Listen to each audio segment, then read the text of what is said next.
नमस्कार प्यारे साथियों, स्वागत है आपका हमारे YouTube चैनल में।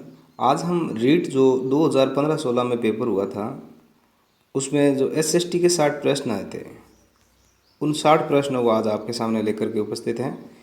60 के 60 प्रश्न आज एक ही वीडियो में कंप्लीट कर लेंगे, कितना भी टाइम लगे। तो शुरू से अंत तक वीडियो में बने रहे और पूरे वीडियो को ध्यानपूर्वक देखें और प्रत्येक प्रश्न को एनालाइज करके आगे रीट की तैयारी शुरू करें।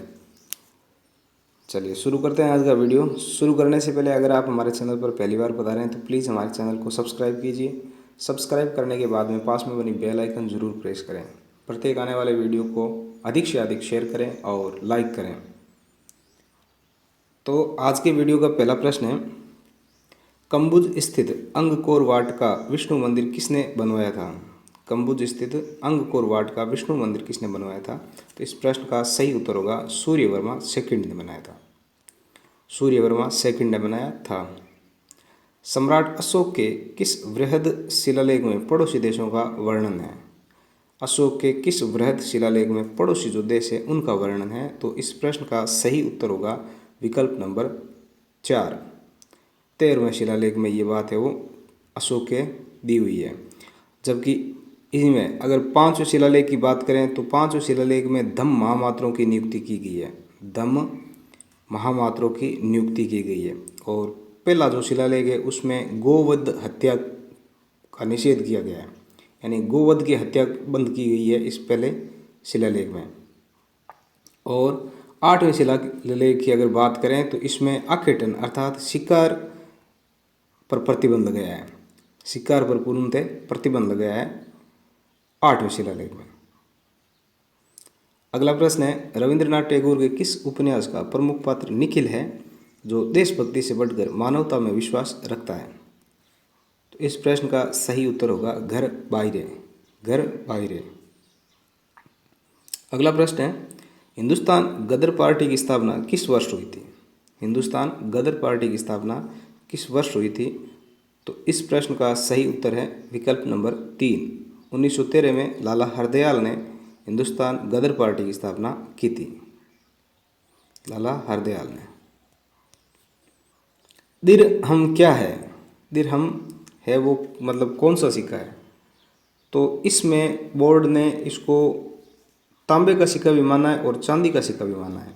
तो इसके बोर्ड ने इसके दो उत्तर माने, बी भी है और सी भी है। बी और सी दोनों ही है वो इस प्रश्न के सही उत्तर माने गए बोर्ड द्वारा। ठीक है। अगला प्रश्न है, शेरशाह सूरी अभियान, शेरशाह सूरी का अंतिम अभियान किस शासक के विरुद्ध था? शेरशाह सूरी का अंतिम अभियान किस शासक के विरुद्ध था? तो वो शासक था कालिंजर का। कालिंजर का शासक था जिसके विरुद्ध शेरशाह का अंतिम अभियान था।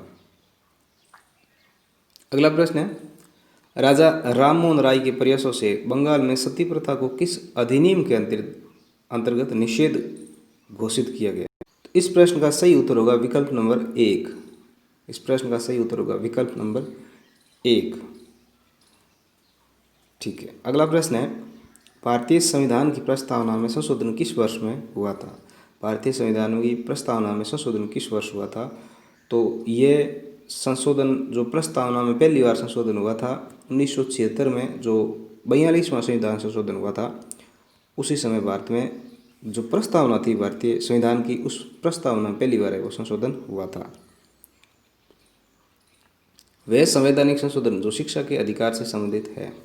वह संवैधानिक संशोधन जो शिक्षा के अधिकार से संबंधित है, तो वो कौन सा संशोधन है? तो इस प्रश्न का सही उत्तर होगा विकल्प नंबर 4, 86वां संशोधन। चलिए अगला प्रश्न है, किस समिति की सिफारिशों को आधार मानकर भारतीय संविधान में मूल कर्तव्य जोड़े गए? तो इस प्रश्न का सही उत्तर होगा सरदार स्वर्ण सिंह समिति। सरदार स्वर्ण सिंह समिति। भारत सरकार ने काका कालेलकर को अन्य पिछड़ा वर्ग आयोग का अध्यक्ष नियुक्त किया। नियुक्ति का वर्ष था। नियुक्ति का वर्ष था। तो इस प्रश्न का सही उत्तर होगा विकल्प नंबर 2, 1953। अगला प्रश्न है, भारत के संविधान में धर्मनिरपेक्षता का अर्थ है। धर्मनिरपेक्षता का क्या अर्थ है भारतीय संविधान में? तो इस प्रश्न का सही उत्तर होगा सभी राज्य के जो सभी धर्म हैं, राज्य सभी धर्मों को मान्यता देता है, परंतु राज्य का अपना कोई खुद का धर्म नहीं होता है, वो धर्मनिरपेक्ष होता है। निष्पक्ष भाव से राज्य का कोई धर्म नहीं होता है। तो इस धर्मनिरपेक्षता का अर्थ ये होता है कि राज्य सभी धर्मों को मान्यता देता है, परंतु उसका खुद का कोई धर्म नहीं होता है। अगला प्रश्न है, राज्यसभा का सदस्य चुने जाने के लिए प्रत्याशी जो होता है उसकी उम्र कितनी होनी चाहिए? तो इस राज्यसभा सदस्य के प्रत्याशी के लिए उम्र है वो 30 साल की होनी चाहिए। वहीं अगर लोकसभा की बात करें तो 25 साल है वो मान्य है। लोकसभा में 25 साल मान्य है। अगला प्रश्न है, भारतीय संविधान का 44वां संशोधन निम्नलिखित में से किस एक प्रधानमंत्री के समय में किया गया था? तो 44वां संविधान संशोधन 1978 में किया गया था, 78 के अंदर। तो उस समय हमारे देश के प्रधानमंत्री थे, प्रधानमंत्री का पूछा है तो उस समय हमारे देश के प्रधानमंत्री मोरारजी देसाई थे।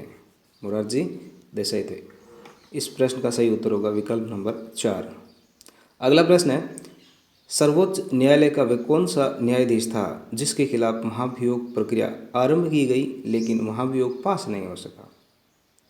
महाभियोग पास नहीं हो सका तो वो कौन से न्यायाधीश थे?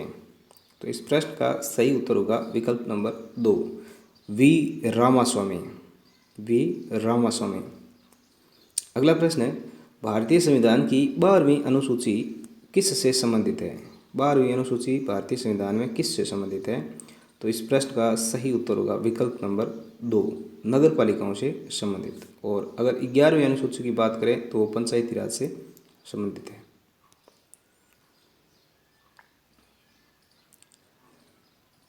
जल्दी जल्दी इसलिए सब कुछ प्रश्न पढ़ रहे हैं, प्रश्न बहुत ज़्यादा है तो ज़्यादा समय नहीं लें, इसलिए जल्दी जल्दी प्रश्नों को पढ़ करके सीधा उत्तर है वो आपको बता रहा हूँ। वह कौन सा उपराष्ट्रपति था जिसका देहांत अपने कार्यकाल के दौरान हुआ? कौन से उपराष्ट्रपति थे? तो इस प्रश्न का सही उत्तर होगा विकल्प नंबर 4, कृष्णकांत। कृष्णकांत है वो इस प्रश्न का सही उत्तर होगा। उपराष्ट्रपति जो थे कृष्णकांत है, जिनका देहांत है वो अपने कार्यकाल के दौरान हो गया था। अगला प्रश्न है, पृथ्वी का कुल स्थलीय क्षेत्र का प्रतिशत है, यानी जल के अलावा जो स्थलीय भाग है पृथ्वी में, स्थलीय भाग पृथ्वी का कितना प्रतिशत है? तो वो 29% है। 29% है। अगला प्रश्न, वायुमंडल की सबसे निचली परत कौन सी है? तो वायुमंडल की सबसे निचली परत है वो हमें बतानी है इस प्रश्न के माध्यम से। तो इस प्रश्न का सही उत्तर होगा विकल्प नंबर 2, क्षोभ मंडल।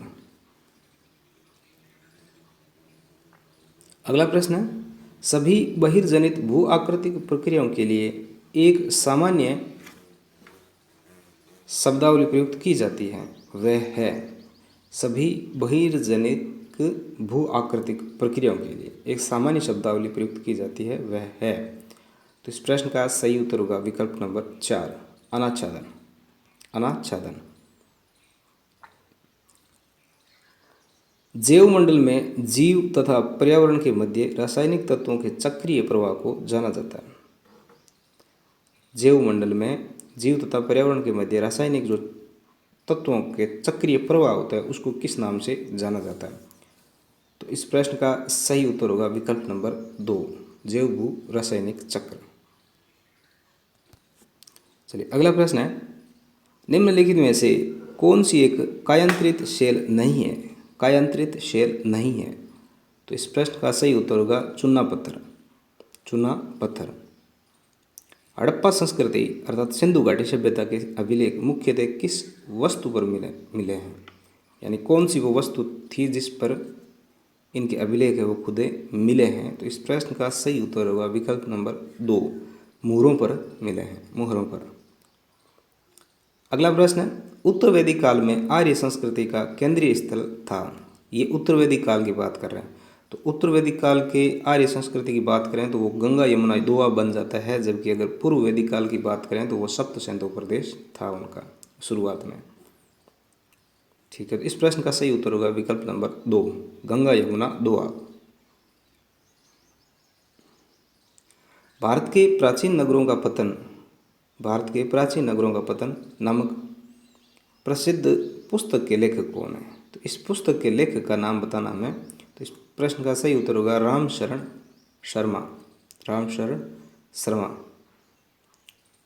अगला प्रश्न है, हिंदू विवाहित महिलाओं का पृथक निवास एवं भरण पोषण अधिनियम कब पारित हुआ? हिंदू विवाहित महिलाओं का पृथक निवारण एवं भरण पोषण अधिनियम 1977 में नहीं 1946 में इसका वो पारित हुआ था। 1946 इसका सही उत्तर होगा, 1946। भारतीय समाज के इतिहास में 1856 का वर्ष सबसे महत्वपूर्ण क्यों है? अर्थात ये महत्वपूर्ण सिद्ध क्यों हुआ था? इस 1856 में हिंदू विधवा पुनर्विवाह अधिनियम है वो पारित हुआ था। कौन सा? हिंदू विधवा पुनर्विवाह अधिनियम है वो पारित हुआ था, इसलिए ये वर्ष है वो महत्वपूर्ण सिद्ध होता है। तो विधवाओं को है वो दोबारा पुनः विवाह करने के लिए इजाज़त दे दी थी सरकार द्वारा। भारतीय इतिहास में श्रेणी युग किस काल के लिए प्रयुक्त होता है? श्रेणी युग अर्थात स्वर्ण युग। अगर स्वर्ण युग की बात करें तो वो कौन सा युग कहलाता है? तो वो गुप्त काल कहलाता है। भारतीय युग में स्वर्ण युग गुप्त काल कहलाता है। श्रवणबेलगोला स्थित बाहुबली की महान प्रतिमा का निर्माण किस काल में हुआ? तो इस प्रश्न का सही उत्तर है गंग काल में, गंग। तो विकल्प नंबर 2 इसका सही उत्तर होगा। अगला प्रश्न है, इंडिका का लेखक कौन है? अर्थात इंडिका किसने लिखी थी? तो इस प्रश्न का सही उत्तर होगा मेगस्थनीज ने। मेगस्थनीज जो सेल्यूकस निकेटर का राजदूत था, जो चंद्रगुप्त मौर्य के दरबार में आया था, जिसने इंडिका नामक पुस्तिका की रचना की थी। भारत के किस भाग में सबसे पहले मानसून प्रवेश करता है? भारत के किस भाग में सबसे पहले मानसून है वो प्रवेश करता है? तो इस प्रश्न का सही उत्तर होगा विकल्प नंबर 2, अंडमान एंड निकोबार द्वीप समूह में सबसे पहले मानसून है वो प्रवेश करता है।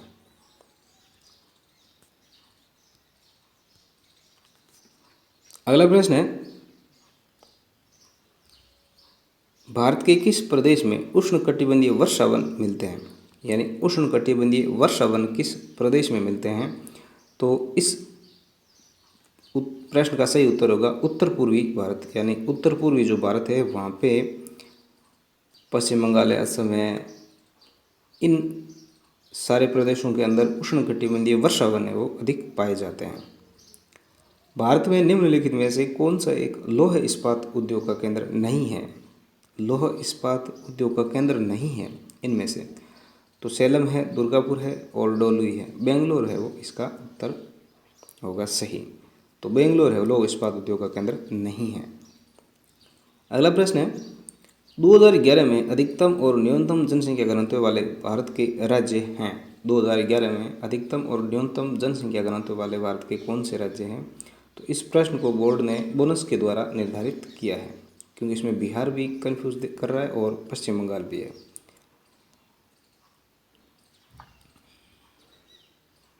चलिए अगला प्रश्न है, भोराट का पठार स्थित है? भोराट का पठार स्थित है। तो भोराट का पठार कुंभलगढ़ और गोगुंदा के मध्य स्थित है। कुंभलगढ़ और गोगुंदा के मध्य स्थित है। तो इस प्रश्न का सही उत्तर होगा विकल्प नंबर 3। अगला प्रश्न है, निम्नलिखित में से कौन सी राजस्थान में परंपरागत जल संरक्षण की विधि नहीं है? यानी प्राचीन काल से जो चली आ रही जल संरक्षण विधि है वो इनमें से कौन सी है वो राजस्थान के अंतर्गत प्रयोग नहीं की जाती है? तो इस प्रश्न का सही उत्तर होगा विकल्प नंबर 4, नाली का कोई है वो जल संरक्षण में प्रयोग नहीं किया जाता है। नाली तो घरों के बाहर गंदे पानी के लिए बनाई जाती है, जबकि जल संरक्षण की अगर बात करें तो खड़ीन होता है, टोबा होता है और टांका होता है।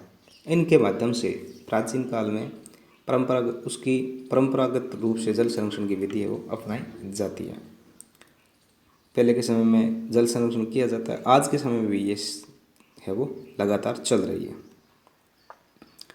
इनमें से कौन सा सुमेलित नहीं है? कौन सा सुमेलित नहीं है? तो टंगस्टन, डेगना सही है। सीसा और जस्ता राजपुर दरीबा तांबा सिंघाना इस और अभ्रक जामसर। तो इस प्रश्न का सही उत्तर होगा विकल्प नंबर 4। अभ्रक है वो जामसर इसका सही उत्तर नहीं है। अभ्रक भीलवाड़ा में होती है। अगला प्रश्न है, राजस्थान में कौन सा रसायन उद्योग का केंद्र नहीं है? रसायन उद्योग का केंद्र नहीं है। तो इस प्रश्न का सही उत्तर होगा विकल्प नंबर 2, सवाई माधोपुर। सवाई माधोपुर। अगला प्रश्न, प्रश्न 2011 में राजस्थान के कौन से जिलों में 500 से अधिक जनसंख्या घनत्व हैं? यानी 2011 में राजस्थान में ऐसे कौन से जिले थे जिनमें 500 से अधिक जनसंख्या का घनत्व मौजूद थे? तो वो जिले थे जयपुर और भरतपुर। जयपुर और भरतपुर, इनका ये सूत्र है जबड़ा। जयपुर, भरतपुर, दौसा और अलवर, ये क्रम से जनसंख्या घनत्व में घटते क्रम में 4 जिले थे। किस प्रांतीय के प्रजामंडल ने 1936 में कृष्णा दिवस मनाया था? किस प्रांतीय प्रजामंडल ने 1936 ईस्वी में कृष्ण दिवस मनाया था? तो वो प्रजामंडल था जोधपुर। इस प्रश्न का सही उत्तर होगा जोधपुर। अगला प्रश्न है, राजस्थान के किस जिले में युद्ध संग्रहालय की स्थापना अगस्त 2015 में की गई? अगस्त 2015 में की गई थी युद्ध संग्रहालय की स्थापना। तो इस प्रश्न का सही उत्तर होगा विकल्प नंबर 2, जैसलमेर में। जैसलमेर में युद्ध संग्रहालय की स्थापना की गई थी। कवि बांधव की उपाधि किस चौहान शासक को प्राप्त थी? कवि बांधव की उपाधि किस चौहान शासक को प्राप्त थी? तो कवि बांधव की उपाधि विग्रहराज चतुर्थ को प्राप्त थी। विग्रहराज चतुर्थ। अगला प्रश्न है, कर्नल जेम्स टोड ने अपना यात्रा वृत्तांत ट्रेवल्स इन वेस्टर्न इंडिया किसे समर्पित किया? ट्रेवल्स इन वेस्टर्न इंडिया किसे समर्पित किया? तो इस प्रश्न को भी बोर्ड ने बोनस के द्वारा निर्धारित किया है। इसमें भी बोर्ड ने बोनस दे दिया था, तो आप देख लेना इस चीज़ को और विस्तार से जा करके। आभानरी तथा राजौरगढ़ के कलात्मक वैभव किस काल के हैं? आभानरी तथा राजौरगढ़ के कलात्मक वैभव गुर्जर प्रतिहार काल के माने जाते हैं। तो इस प्रश्न का सही उत्तर होगा विकल्प नंबर 1। अगला प्रश्न है, अब ये आपके सामाजिक के प्रश्न तो हो गए कंप्लीट। अब इनमें सामाजिक SST के जो शिक्षण विधियों के प्रश्न हैं 15 प्रश्न, वो है वो हम पढ़ेंगे। तो इनके प्रश्न हैं, इसमें सामाजिक अध्ययन करता है। सामाजिक अध्ययन है वो अध्ययन करता है। तो इस प्रश्न को भी बोर्ड ने बोनस के माध्यम से तय कर दिया है। तो इसमें भी बोर्ड ने बोनस दिया था। व्यक्ति के आर्थिक संबंधों का, व्यक्ति के राजनीतिक संबंधों का, व्यक्ति के सामाजिक संबंधों का, व्यक्ति के सामाजिक भौगोलिक संबंधों का, तो इन सभी विकल्पों में से बोर्ड है वो उत्तर चयन करने में असमर्थ हो गया था। तो इसलिए इस प्रश्न का उत्तर है वो बोनस के माध्यम से सभी को समान अंकों के द्वारा तय किया गया। अगला प्रश्न है, सामाजिक अध्ययन के संप्रत्यय को सामाजिक अध्ययन वह अध्ययन है जो मानव जीवन के रहन सहन के ढंगों, मूलभूत आवश्यकताओं, क्रियाओं जिनमें मानव अपनी आवश्यकताओं की पूर्ति के लिए संलग्न रहता है तथा संस्थाओं जिनका उसने विकास किया है का ज्ञान प्रदान करता है, किसके द्वारा बताया गया? यानी यह परिभाषा किसके द्वारा दी गई थी? तो इस प्रश्न का सही उत्तर है विकल्प number 4, encyclopedia of education research. अगला प्रश्न है, सामाजिक अध्ययन के क्षेत्र के अंतर्गत निम्न में से किस तथ्य का अध्ययन किया जाता है? सामाजिक अध्ययन के क्षेत्र के अंतर्गत इनमें से कौन से तथ्य का अध्ययन किया जाता है? तो समाज संबंधी अध्ययन किया जाता है, मानवीय संबंधों का अध्ययन किया जाता है तथा नागरिकता की शिक्षा दी जाती है। तो इस प्रश्न का सही उत्तर होगा विकल्प नंबर 4, उपयुक्त सभी। अगला प्रश्न है,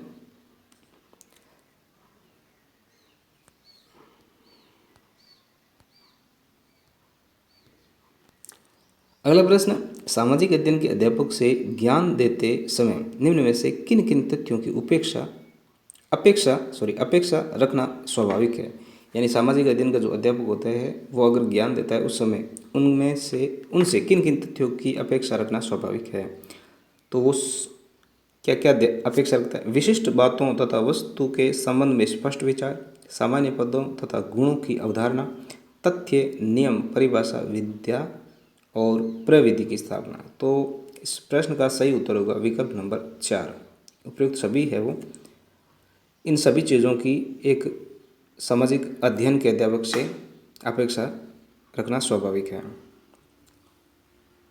कक्ष में सामाजिक अध्ययन को पढ़ाते समय निर्धारित कालांश समय का कितना भाग स्वयं के कथन निर्देशन पर लगाना चाहिए? तो इस प्रश्न को भी बोर्ड ने बोनस दिया था, इसमें भी बोर्ड ने बोनस दिया था। अगला प्रश्न है, मूल्यांकन की प्रक्रिया है।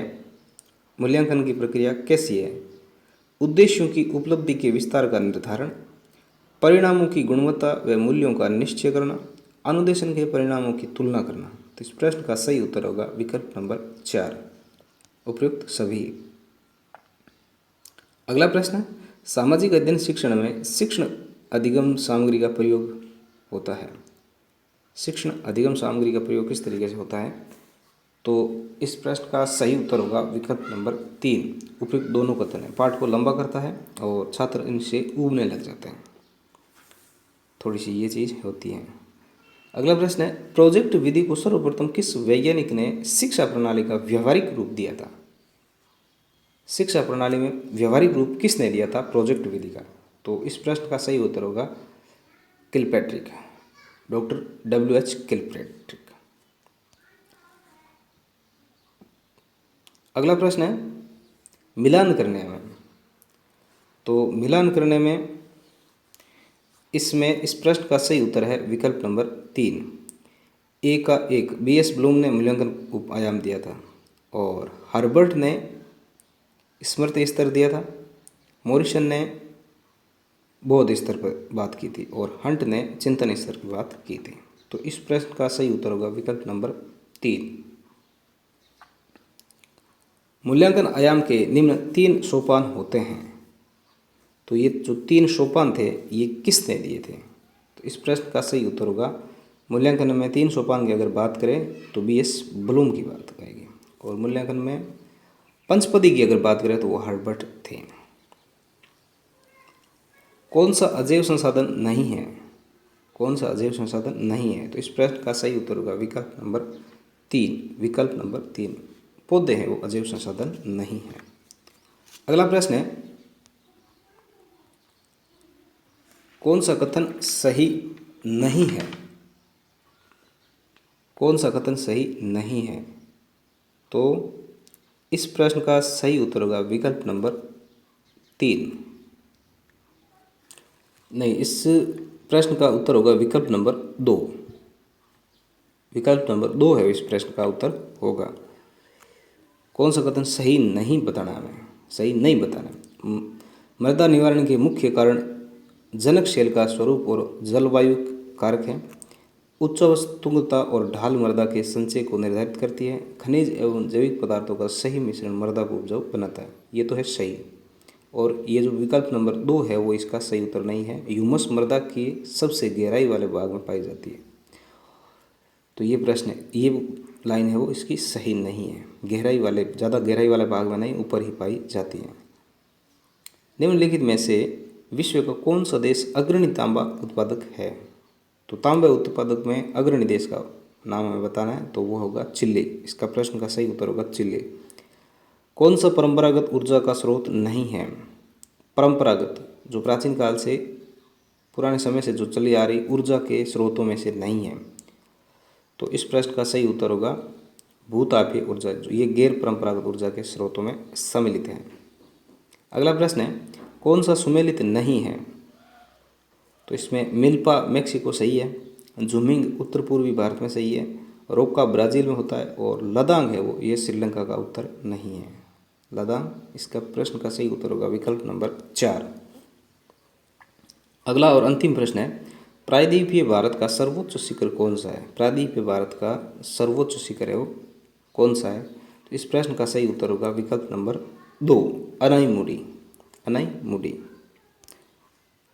तो आज हमने इस वीडियो में एसएसटी के 60 प्रश्नों को बहुत अच्छी तरीके से पढ़ा है। इन प्रश्नों को आप एक बार नहीं 2 बार अध्ययन करें। इनसे पढ़ने के बाद में आपको आगे आने वाले प्रश्नों के स्वरूप का पता चल जाएगा। इस वीडियो को ज़्यादा से ज़्यादा शेयर करें, लाइक करें और कोई अपेक्षित उचित राय हो, सजेशन हो, सुझाव हो तो कमेंट बॉक्स के माध्यम से हमें ज़रूर बताएं। मिलते हैं अगले वीडियो में, तब तक के लिए नमस्कार, जय हिंद।